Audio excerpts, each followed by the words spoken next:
Komunikasi hipnotis agar ia mengikuti keinginan kita. Komunikasi hipnotis adalah teknik merangkai kata dalam berkomunikasi lisan agar dapat langsung diterima oleh pikiran bawah sadar target tanpa perlu melewati pikiran sadarnya terlebih dahulu.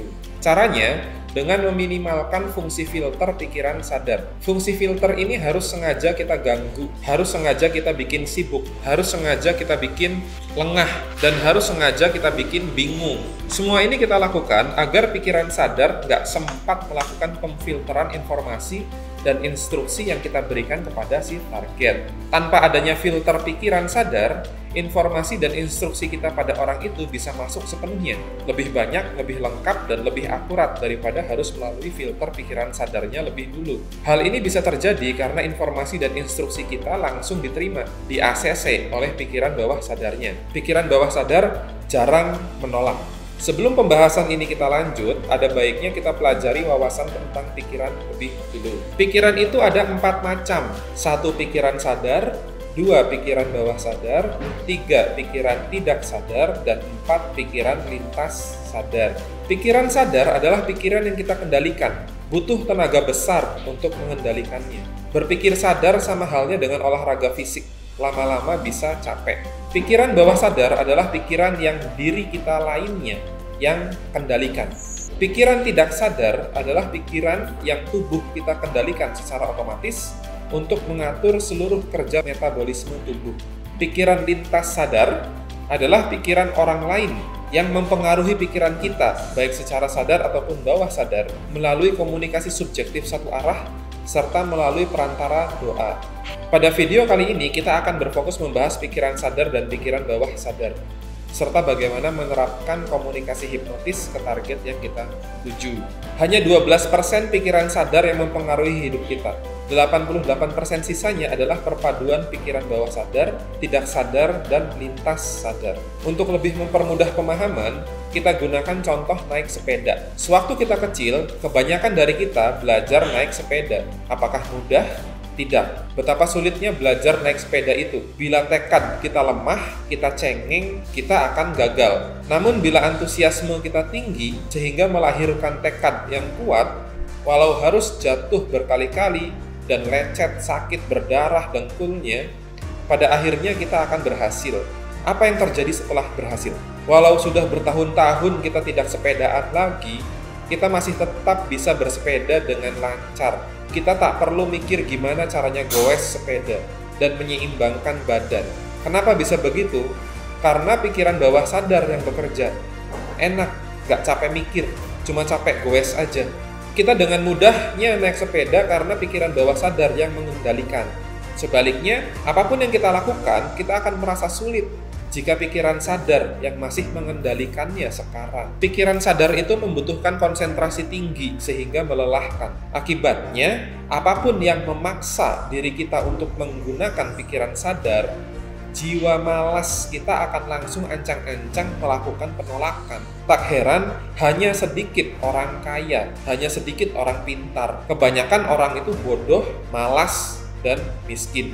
Kenapa? Akibat diperbudak oleh jiwa malasnya sendiri. Orang bodoh dan orang miskin adalah orang yang memiliki antusiasme rendah terhadap ilmu dan hal baru, sehingga tekadnya lemah yang menyebabkan jiwa malasnya merajalela. Ia malas belajar, ia malas mencoba, ia malas mikir. Orang pintar dan orang kaya adalah orang-orang yang secara sadar berusaha menghindari aneka drama baper atau gampang emosi yang dibuat orang lain, apalagi dibuat dirinya sendiri. Mereka paling anti membuat drama-drama kolosal tak berfaedah, karena semakin banyak menggunakan perasaan negatif, mereka sadar akan semakin tumpul otaknya. Orang pintar dan orang kaya itu orang yang memiliki antusiasme tinggi terhadap hal baru dan ilmu baru.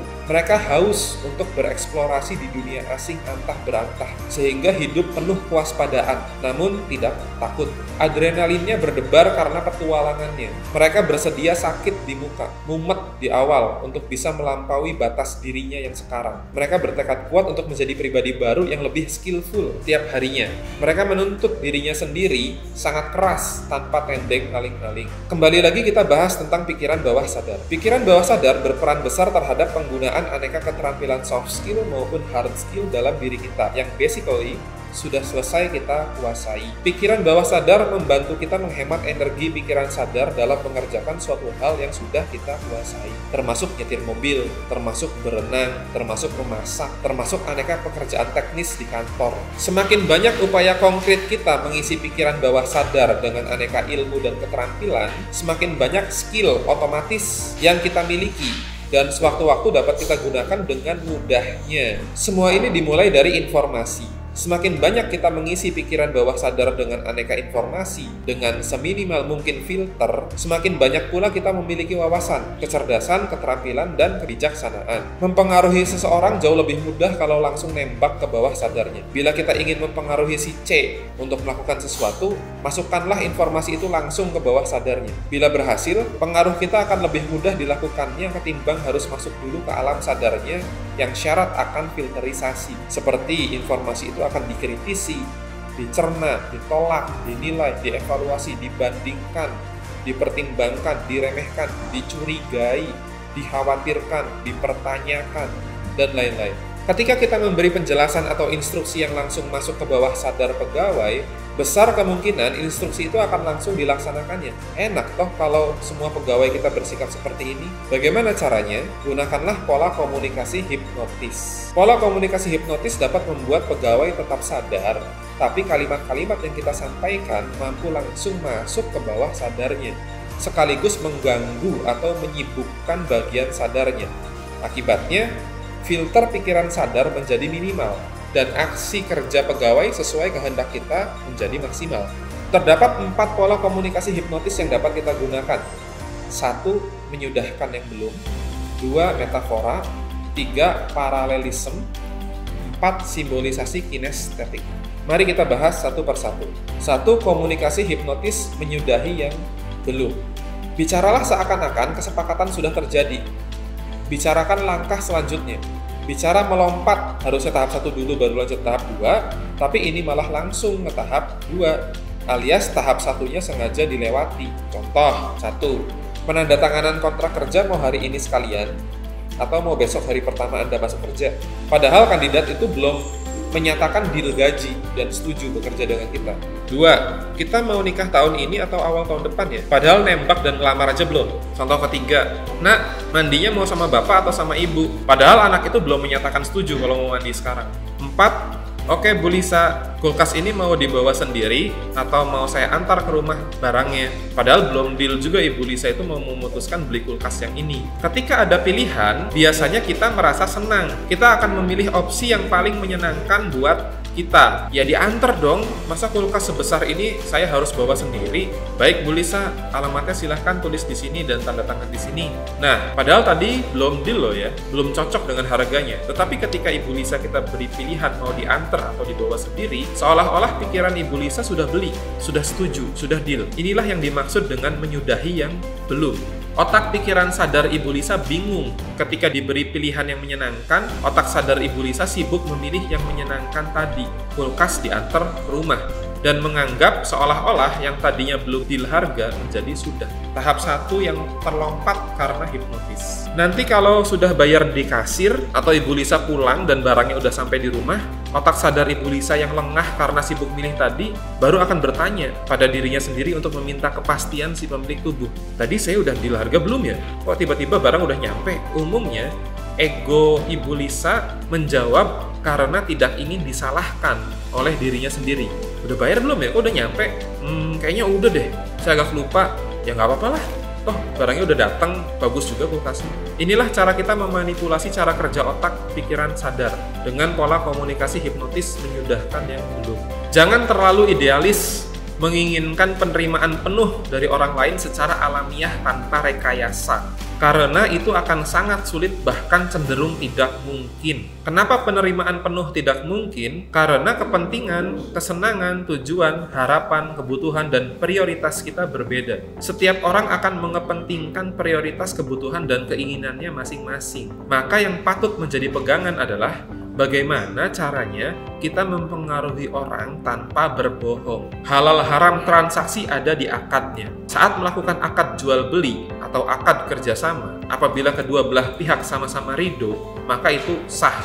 halal. Terkait setelahnya nanti bagaimana, itu urusan nanti. Yang penting sah dan halal dulu saat akad itu dilakukan. Selanjutnya, komunikasi hipnotis dengan pola metafora. Metafora adalah suatu cerita atau analogi yang tidak secara langsung membicarakan inti gagasan atau peristiwanya, tapi sangat mirip dengan apa yang sebenarnya ingin kita sampaikan pada orang itu.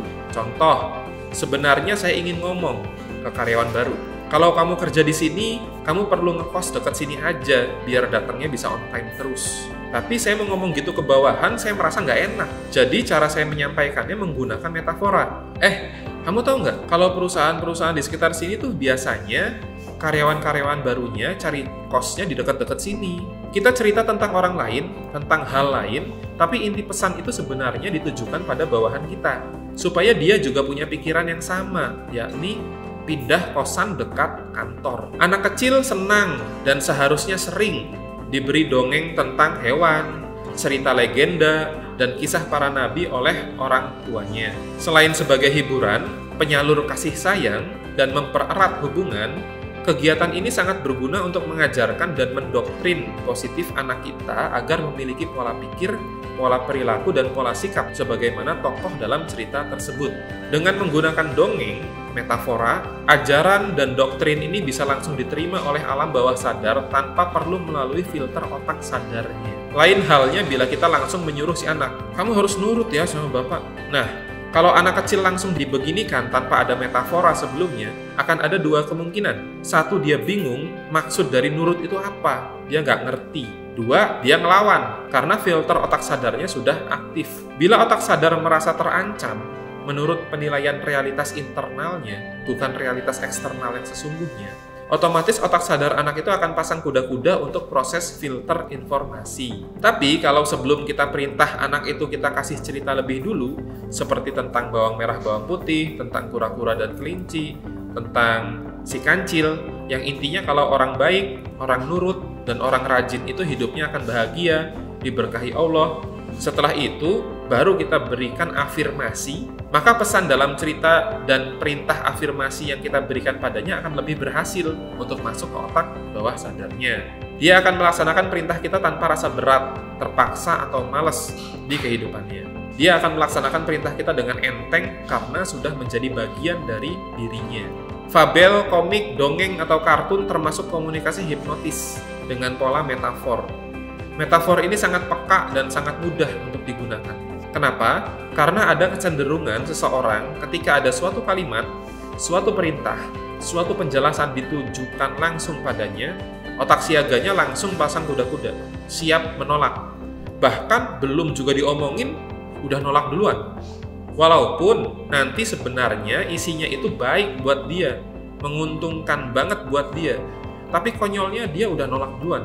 Dengan metafor, si otak sadar ini sengaja kita buat tidak peka, sehingga ia tidak pasang kuda-kuda dengan argumen, cerita itu kan bukan buat saya, itu nggak ngomongin saya, itu cerita tentang orang lain, jadi ya nggak apa-apa, saya dengerin aja. Nah, inilah celahnya.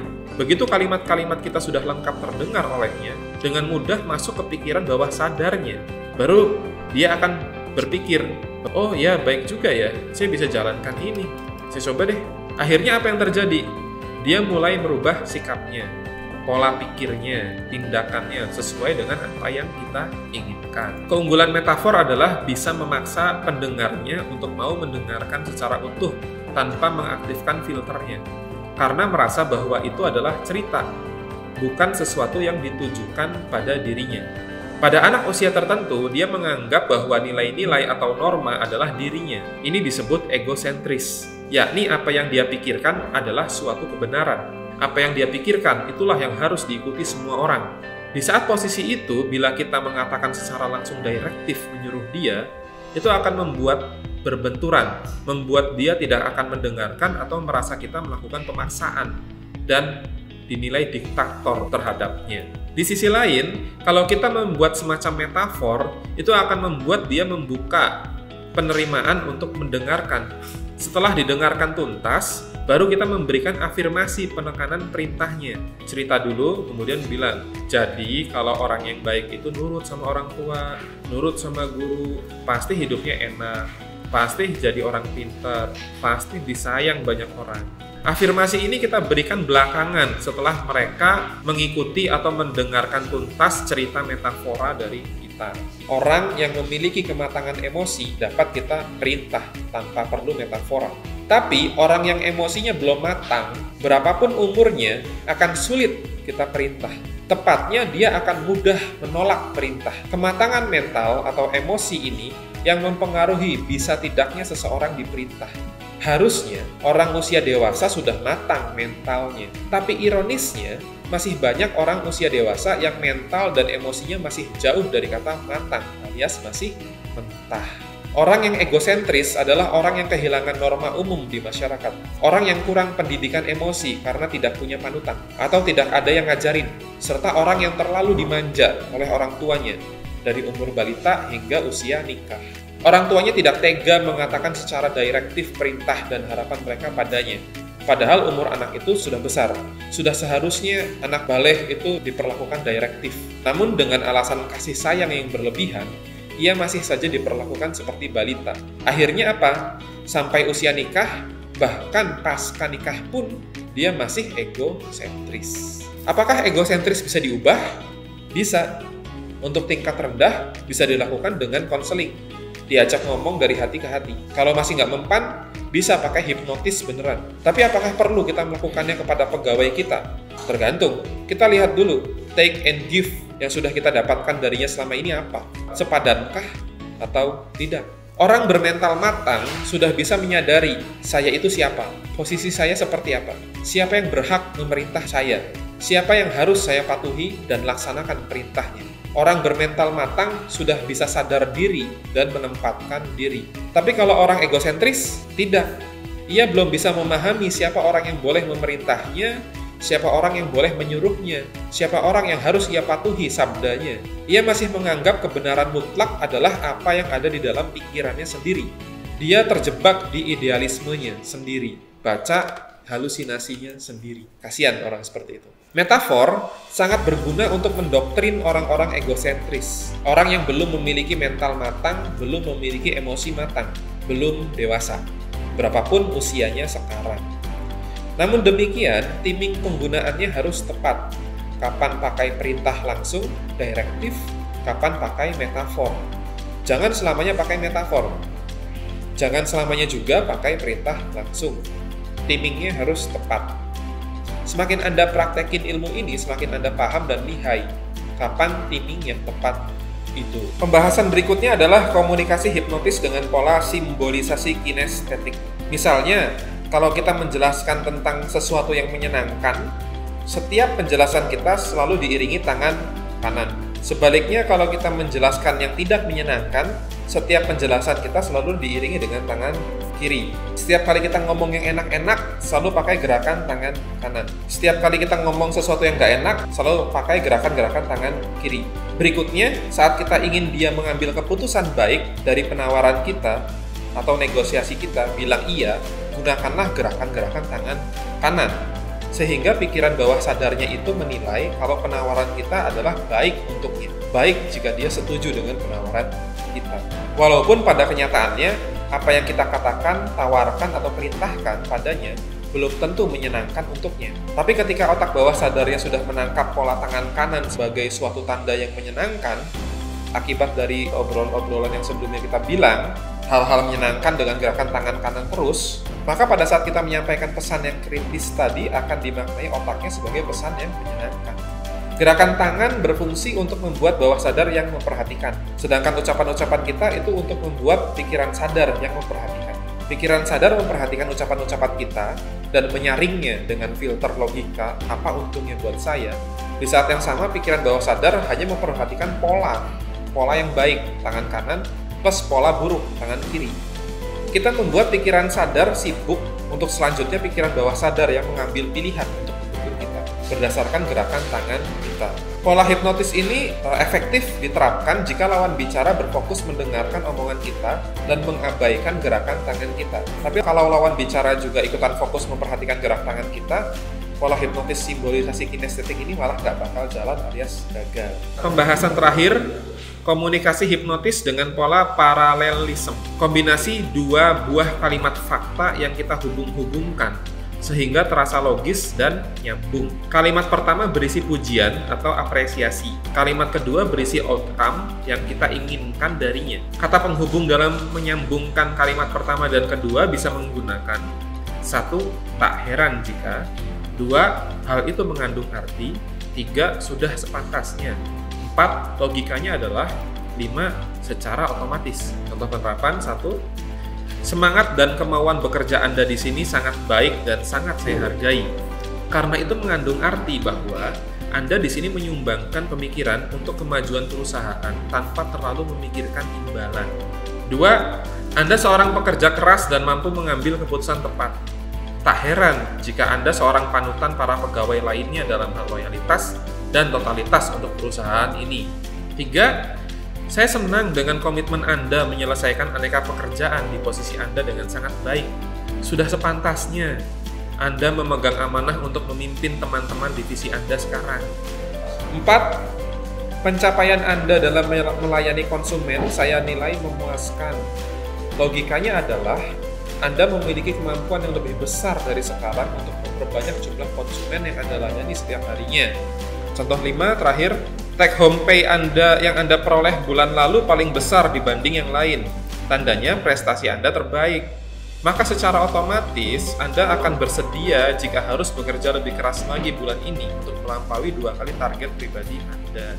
Kalimat pertama, pujian, berguna untuk membuat filter pikiran sadarnya lengah karena menganggap kita adalah kawan atau tidak berbahaya untuknya. Kalimat kedua, outcome yang kita inginkan terhadapnya. Dengan menggunakan gaya bahasa seakan-akan dialah yang menginginkannya, membuat pikiran bawah sadarnya setuju akan keinginannya dia sendiri dan akan melakukan perintah dari kalimat itu. Kata sambung antara kalimat pertama dan kedua membuat suatu pewajaran, kesetaraan derajat, dan bermakna sama baiknya, sama bagusnya antara kalimat pertama dan kedua. Inilah pola komunikasi hipnotis paralelisme. Silahkan dicoba. Tugas profesi. Gunakanlah pola komunikasi hipnotis ke setiap orang sesuai porsi dan kebutuhannya masing-masing.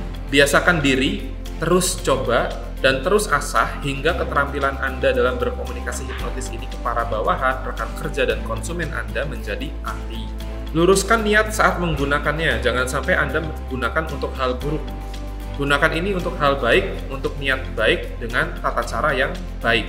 Karena apa yang Anda tanam pasti Anda tuai.